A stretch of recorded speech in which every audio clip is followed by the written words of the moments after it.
जमलेल्या माझ्या तमाम देशभक्त बांधवांनो, भगिनी आणि मातांनो,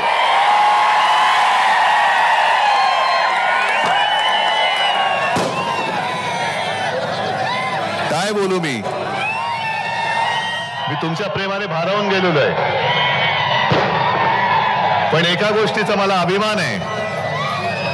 मी मराठी मातेचा आणि मराठी मातीचा आशीर्वाद घेऊन दिल्लीच्या हुकुमशाही विरुद्ध लढायला उभा राहिलेला आहे. आणि दिल्लीश्वरांना जे वाटतंय की उद्धव ठाकरे काय करू शकत नाही, तुम्हाला हा महाराष्ट्र माती खायला लावल्याशिवाय राहणार नाही. मी तमाम माझ्या या बांधवांच्या, भगिनींच्या आणि मातांच्या समोर सांगतोय. ओम राजे, आता ओम राजे, ओम दादा, त्याला मी हक्काने आरे तुरे म्हणतो. 7 तारखेनंतर मी तुला इथून पळवणार आहे. अरे कुठे ऐका, 7 तारखेनंतर ओम दादाला पळवणार आहे आपल्या बाकीच्या मतदारसंघात प्रचार करायला. त्याला नुसतं ओम दादा नाही, इथं भडकलेली मशाल आहे. आणि भडकलेली मशाल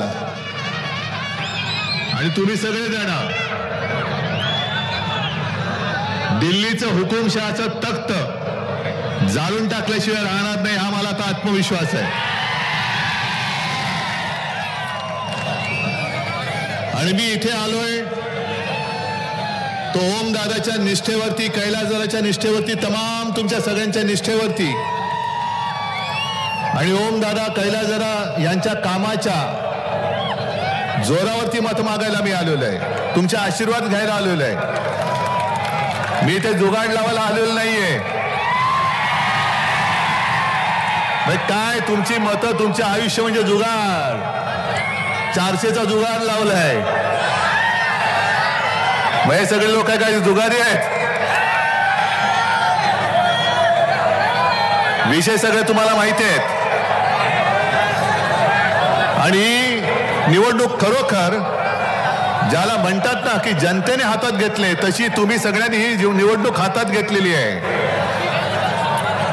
आणि हे सगळं दृश्य बघितल्यानंतर, कारण इकडे सुद्धा आहेत निवडणूक आयोगाचे कॅमेरामॅन आहेत, ही चॅनल आहेत, अमित शहाचे गुप्तहेर इकडे तिकडे फिरत असतात.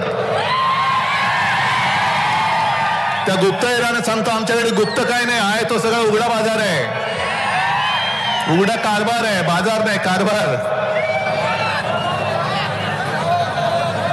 मोदीजी काल परवाकडे त्यांनी एक मुलाखत दिली, पाहिली तुम्ही? पाहिली का? नाही, मी नाही पाहिली. पण मला अनेक जणांनी मेसेज केले की मोदींना तुमचं प्रेम आलंय, हे कसं काय? मी म्हटलं मलाही त्यांच्याबद्दल प्रेम आहे, पण मोदींचं प्रेम एवढं उतू गेलंय. त्यांनी सांगितलं की हा शिवसेना प्रमुखांचा मुलगा आहे, त्याच्याबद्दल मला प्रेम आहे, आस्था आहे. मी जेव्हा हॉस्पिटलमध्ये होतो तेव्हा ते माझी विचारपूस करायचे. आता एवढ्या खोलामध्ये मी काही जाण्याची गरज नाहीये, कारण पुरावा कोण कोणाला देणार.